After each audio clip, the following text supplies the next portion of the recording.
It was well past midnight when the clock in Mr. Anderson's big mansion struck 12. The sound echoed to the long, empty hallways, bouncing off marble walls and polished wood floors. The house was quiet, too quiet. But Mr. Anderson wasn't asleep.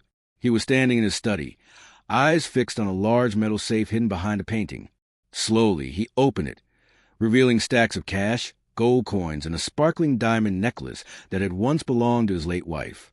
He looked at all that wealth and then did something strange. He left it open, not by mistake, on purpose. For the past few weeks, Mr. Anderson had been growing suspicious of his new maid, Grace. She was a young black woman in her late 20s, polite but quiet. She worked hard, never complained, and always kept her eyes down. But still, something about her bothered him. Maybe it wasn't really her. Maybe it was his own prejudice whispering lies into his mind. Yet, he didn't see it that way. In his world, he had learned not to trust too easily.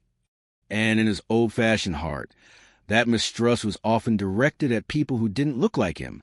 So, that night, he decided to test her, to catch her in what he thought she might do. He turned off the lights, closed the curtains, and hid behind one of them, his heart thudding like a drum. The room was dark, only the moonlight from a small window glowing on the shiny door of the open safe. Minutes turned into an hour. Then he heard it, the soft sound of footsteps. Grace entered the study, wearing her faded uniform and slippers. Her tired face looked pale under the moonlight. When her eyes fell on the open safe, she froze. For a moment, she didn't move at all. Then she took a small, hesitant step forward. Mr. Anderson's grip tightened on the curtain. "There it is," he whispered under his breath. "Go on. Let's see your true colors." Grace stopped in front of the safe, breathing slowly. Her eyes weren't greedy, they were sad. After a moment, she reached into her pocket and pulled something out, an envelope. Then, to his utter confusion, she placed it inside the safe instead of taking anything. She whispered something softly that he couldn't hear and left the room. Mr. Anderson stood there in the dark, stunned. He waited for a minute, then walked over to the safe. The envelope sat on top of the money. He opened it. Inside were a few wrinkled bills and a small note written in shaky handwriting. "For the hospital fund. You already do so much for me." He stared at the note, his chest tightening. Why would a poor woman give him money? Something about her eyes, her calmness, her tears stuck in his mind. But one question kept echoing in his head. Who was she really helping? The sun had barely risen when Mr. Anderson opened his eyes. He hadn't slept all night. The note from Grace was still on his desk, its words haunting him like a whisper he couldn't ignore. "For the hospital fund. You already do so much for me." He must have read that line a dozen times, but it only left him more confused. Why would a woman who earned so little, barely enough to eat, try to give something back? And what hospital fund was she talking about? As he sipped his morning coffee, the steam fogging his glasses, his thoughts kept circling around Grace. He remembered her gentle smile, the way she spoke softly to everyone, even when others didn't return her kindness. He remembered how some of the other staff avoided her, whispering behind her back. He had seen the way the grocery clerk looked at her when she paid with coins. And shamefully, he realized he'd done the same thing, looked at her with silent suspicion, simply because of her dark skin and humble clothes. The more he thought about it, the heavier his heart felt. He decided he had to know the truth. That afternoon, he quietly told his driver to take a different route after Grace left for the day. From a distance, he watched her step onto an old, crowded city bus. She sat near the window, clutching a worn handbag. Her head was bowed, as if she was lost in thought. The bus rattled away from the rich part of town, heading toward the older, broken-down neighborhoods. When she got off, she walked quickly down a narrow street lined with small shops and cracked sidewalks. Mr. Anderson followed at a distance, feeling a strange mix of guilt and curiosity. Then she entered a small, old hospital with peeling paint and flickering lights. Through the window, he saw her sitting beside a little girl in a wheelchair. The child's skin was the same deep brown as hers, her hair in tiny braids tied with faded ribbons. Grace smiled at her, wiping her daughter's face with a wet cloth, humming softly as she fixed her blanket. The girl smiled weakly, and in that moment, Mr. Anderson's heart broke. He went inside quietly, pretending to be a visitor. A nurse passing by recognized him immediately, the famous businessman, and greeted him with surprise. "Oh, that's Grace," the nurse said kindly. "She's here every day. Her daughter's been sick for a long time. She can't afford the treatment, but she never gives up, always working extra hours, saving every coin. She's one of the strongest mothers I've seen." Mr. Anderson stood frozen, staring through the glass. Every assumption he had made about Grace, every cruel thought, every judgment, crumbled inside him. The woman he suspected of stealing was actually giving, sacrificing everything to keep her child alive. As he turned to leave, his reflection caught his eye in the hospital's glass door. He didn't see a rich man anymore. He saw someone small, someone who had let prejudice blind him. That night, he sat alone in his mansion, staring at his hands. For the first time in his life, he didn't know how to fix what he had broken. But one thing was certain: he had to make it right. That evening, the mansion felt colder than ever.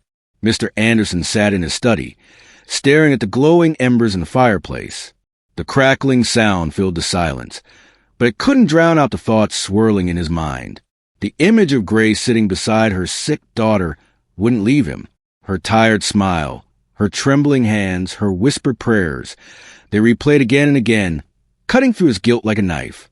He thought back to all the little things he had ignored before: how Grace sometimes asked to leave early, how she occasionally came to work looking pale and exhausted, how her shoes had holes at the bottom. He had dismissed it all, assuming carelessness. Now he understood it wasn't carelessness. It was sacrifice. Every coin she saved, every extra shift she worked, it all went to that hospital room. And yet, even while carrying that burden, she had never once complained, never once asked for help. She had only shown gratitude, the same gratitude he had mistaken for nervousness. Mr. Anderson rubbed his face, ashamed. "How could I have been so blind?" he murmured. That night, he made a decision. He would talk to her. He needed to know the full truth, not out of curiosity, but because he finally cared. The next morning, Grace came to work as usual. Her uniform was neatly pressed, her hair tied back, her face calm but tired. Mr. Anderson watched her from across the hall as she dusted the furniture. She moved carefully, almost gracefully, never missing a spot. For a moment, he just observed her in silence, realizing how many times he had seen her, without truly seeing her. When she noticed him, she quickly lowered her eyes. "Good morning, sir," she said softly. "Grace," he replied, his voice gentle but uncertain. "Could you come to the study for a moment? There's something I'd like to discuss." Her hands froze. For a brief second, fear flashed in her eyes. She nodded and followed him inside. He motioned for her to sit, but she remained standing, clutching her hands nervously in front of her apron. He took a deep breath. "I want to ask you something. Last night, I saw what you did. I saw you put that envelope in the safe." Her eyes widened, her face turning pale. "Sir, It's all right," he interrupted softly. "I just want to understand. Why did you do that?" Tears welled up in her eyes. "Sir, you've already given me a job when nobody else would. People don't usually trust someone like me. I just wanted to give something back. I'm sorry if I did wrong." Her voice broke at the end, trembling with shame. Mr. Anderson felt a lump in his throat. For a long time, he said nothing, just stared at her, speechless. Finally, he opened the safe, took out the same envelope, and placed it in front of her. Then, without a word, he added a thick stack of cash beside it. Grace's eyes widened in shock. "Sir, what are you doing?" "This," he said quietly, "is for your daughter." She gasped, stepping back, shaking her head. "No, I can't. Please, I can't take this." But he smiled sadly. "You can, Grace. You already gave me something priceless, your honesty." She stood there frozen, tears running down her face. But deep inside, Mr. Anderson knew this wasn't the end. It was just the beginning of something much bigger, a change that neither of them expected. The next morning, sunlight streamed to the mansion's tall windows, casting golden patterns across the floor. But for Mr. Anderson, That light felt different today. It wasn't just another day, it was a new beginning. He walked slowly to his study, holding a steaming cup of coffee, thinking about Grace's tearful face from the night before. Her words echoed in his mind. People don't usually trust someone like me. That one sentence hit harder than anything he'd ever heard. He realized he wasn't just guilty of doubting her. He was guilty of seeing her skin before seeing her soul. Grace arrived a little late that morning. Her eyes were still red, probably from crying, but she tried to hide it behind a small smile. "Good morning, sir," she whispered, her voice unsure. Mr. Anderson gestured for her to sit. She hesitated at first, confused by the warmth in his tone. But then she sat quietly, her hands folded neatly in her lap. "I've been thinking about you," he began. "About what you've been going through." Grace's eyes widened slightly. "Sir, I'm sorry if I've caused any trouble. I promise I'll work harder." Mr. Anderson shook his head. "No, Grace. You've already done more than enough. I went to the hospital yesterday." Her eyes filled with shock. "You went there?" He nodded. "I saw your daughter. I saw the way you looked at her, the way she smiled at you. Grace, you're an incredible mother." Her lips trembled, and she quickly covered her face with her hands as tears began to fall. "I'm so sorry," she whispered between sobs. "I didn't want anyone to know. People already judge me for how I look. I didn't want them to pity me too." Those words pierced his heart. He had lived his life surrounded by luxury, respected by society, but he had never known what it felt like to be judged just for existing. He suddenly felt small, humbled in front of her quiet strength. Mr. Anderson leaned forward and said softly, "Grace, I've made many mistakes in my life. But last night, when I saw what you did, I realized something. You have more goodness in your heart than all the people I've known in my rich world combined." She looked up, her eyes glistening with tears. "Sir," he smiled gently, "I want to help, not out of guilt, but because you deserve it. You and your daughter both." Grace shook her head again, overwhelmed. "You've already helped me by believing me, sir. That's something I never expected." He stood up, walked to the window, and looked outside at the bright morning sky. "Maybe belief is where real change starts," he said softly. "Maybe I needed to learn that lesson." For a long moment, they both sat in silence. The tension that once filled that room was gone, replaced by something warmer, something human. But Mr. Anderson had one more thing to do. And this time, it wasn't just a kind gesture. It was a promise that would change Grace's life forever. The following morning, the mansion was unusually quiet. Grace arrived as always, early humble, her eyes still showing traces of yesterday's tears. But something felt different. As she stepped inside, the butler handed her a white envelope sealed with gold wax. Her name was written neatly on the front in Mr. Anderson's handwriting. Confused, she looked around. "Is Mr. Anderson here?" she asked. The butler smiled softly. "He left early this morning, ma'am, but he said to give you this." Grace blinked. "Ma'am?" Nobody had ever called her that before. With shaking hands, she opened the envelope. Inside was a letter and a check. Her breath caught as she saw the amount. It was more than she could ever earn in 10 years of working. But what made her cry wasn't the money. It was the words written in that letter. "Grace, I once saw you through the eyes of ignorance. I judged you before I knew you. I thought leaving that safe open would expose a thief. But instead, it exposed my own heart. I realized that true worth isn't found in money or skin. It's found in kindness. You showed me that. You taught me that. Your daughter's hospital bills have been fully paid. She will get the best care from now on. And I want you to have more than just a job.